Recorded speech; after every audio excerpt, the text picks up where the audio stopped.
boa nova em nossa vida, Jesus semeou.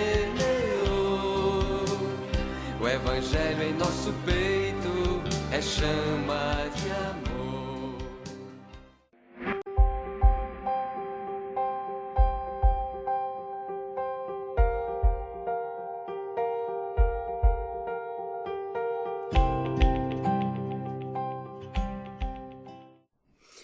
O terceiro e último título, que é o que diz respeito à nossa reflexão aqui, é o título de sacerdote.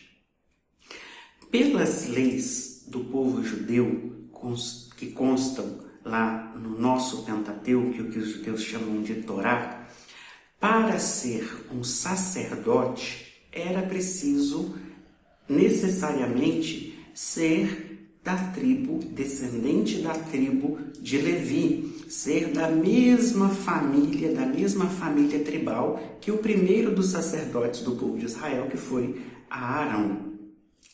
E Jesus, segundo constam as narrativas evangélicas, não fazia parte da tribo de Levi. Os evangelhos marcam Jesus como um membro da antiga tribo de Judá, a mesma tribo do rei Davi.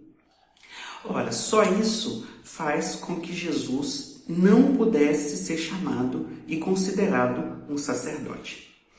E a própria missão de Jesus, quando a gente olha para as narrativas evangélicas, a gente vai ver que ele se afasta cada vez mais dos sacerdotes. Muitas vezes ele tem uma relação bastante crítica com os sacerdotes daquele tempo, da religião judaica, por causa de toda injustiça que o templo de Jerusalém acabava sendo palco e tornando possível.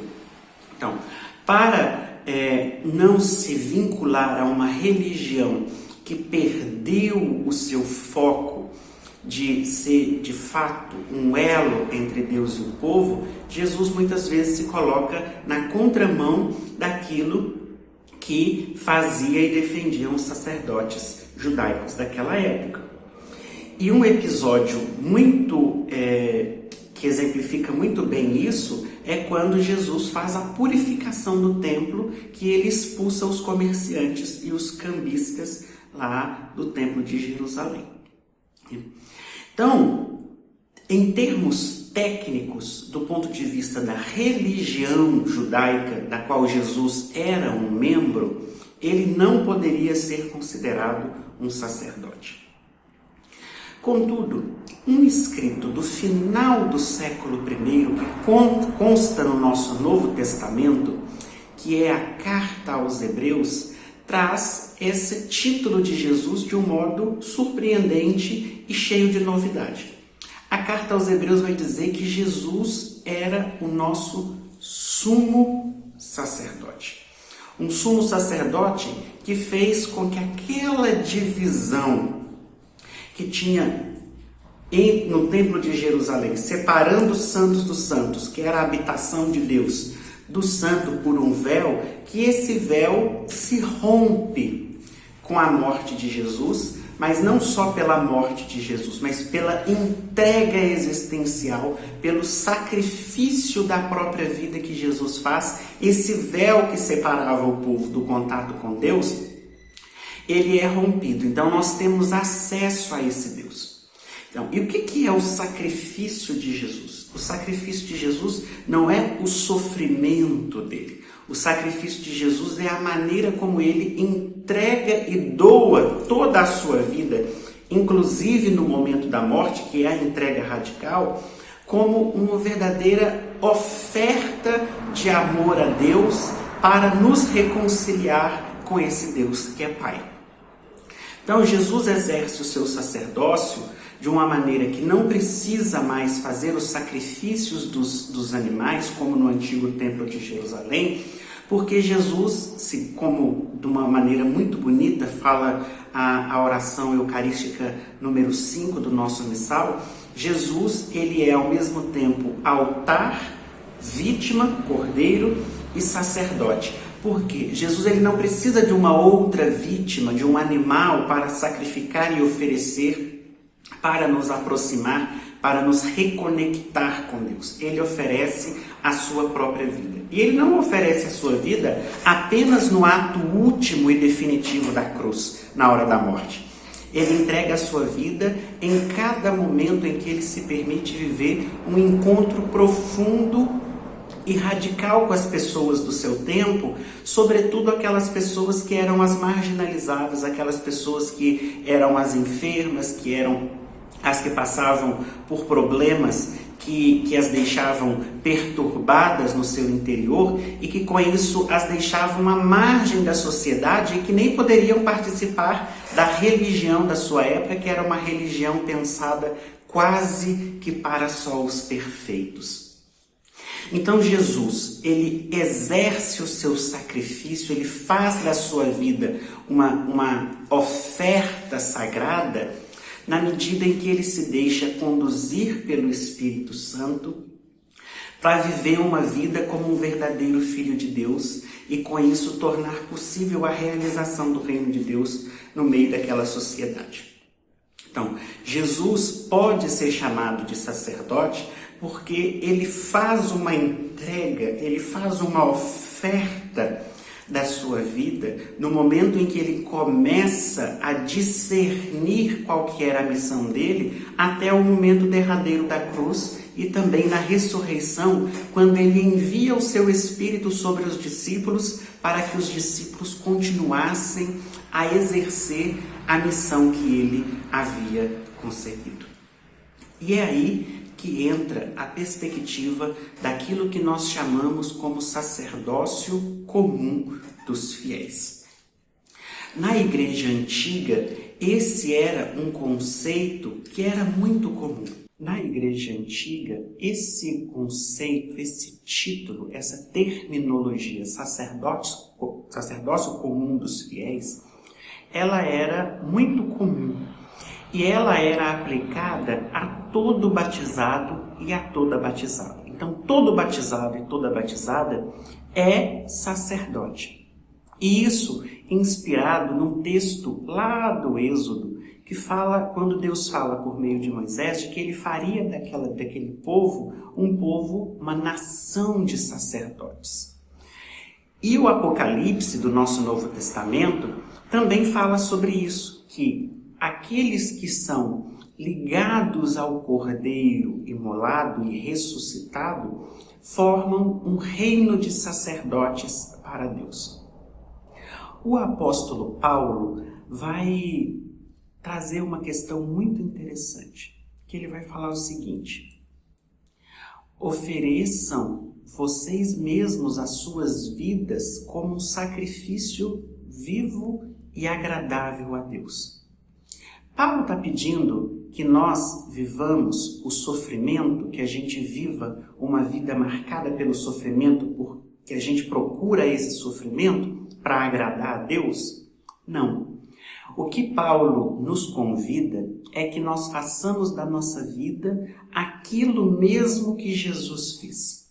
Então nós, batizados e batizadas, somos sacerdotes quando nós oferecemos a nossa vida no testemunho verdadeiro da nossa relação com o reino de Deus.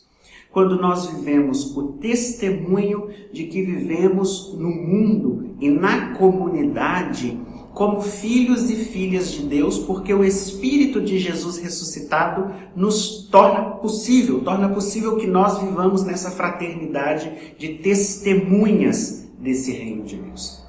Então, quando Paulo nos chama a oferecer a nossa vida como sacrifício vivo, ele está dizendo para nós, para a gente viver a missão de discípulos e discípulas ao qual nós somos chamados a viver. E isso é muito importante se a gente quiser ser fiel ao compromisso batismal que assumimos, batismal e crismal, que nos consagra como sacerdotes, profetas e reis. E aí, para a gente finalizar a conversa, quero trazer uma reflexão a respeito de uma palavra que, infelizmente, no decorrer da tradição da igreja e da nossa sociedade, ficou com um sentido negativo, que é a palavra leigo. Então, se na antiguidade da igreja, sacerdote era uma palavra aplicada a todo batizado e toda batizada, chegou um momento que essa palavra passou a dizer respeito apenas aos ministros ordenados, apenas aos padres. E o povo ficou sendo chamado como leigo. Só que leigo num sentido negativo, como aquele que não sabia nada. Sacerdote, então, era aquele que sabia das coisas sagradas, e o leigo é aquele que não sabia. Se você que está nos acompanhando aí já teve acesso a uma igreja de construção antiga, você vai lembrar que nessas igrejas havia uma cerquinha que separava o presbitério, onde fica o altar, da nave da igreja, onde ficam os fiéis. Essa separação é reflexo dessa compreensão de que o sacerdote é aquele que sabe do sagrado, então ele pode tocar nas coisas sagradas, e o leigo é aquele que não sabe nada, então ele tem que ficar afastado. Mas é preciso a gente tirar a poeira dessa palavra leigo. A palavra leigo, ela vem de uma palavrinha em grego muito importante, que é a palavrinha laos. E laos significa povo santo de Deus. Então, quem são os leigos e leigas? São o povo, os membros do povo santo de Deus.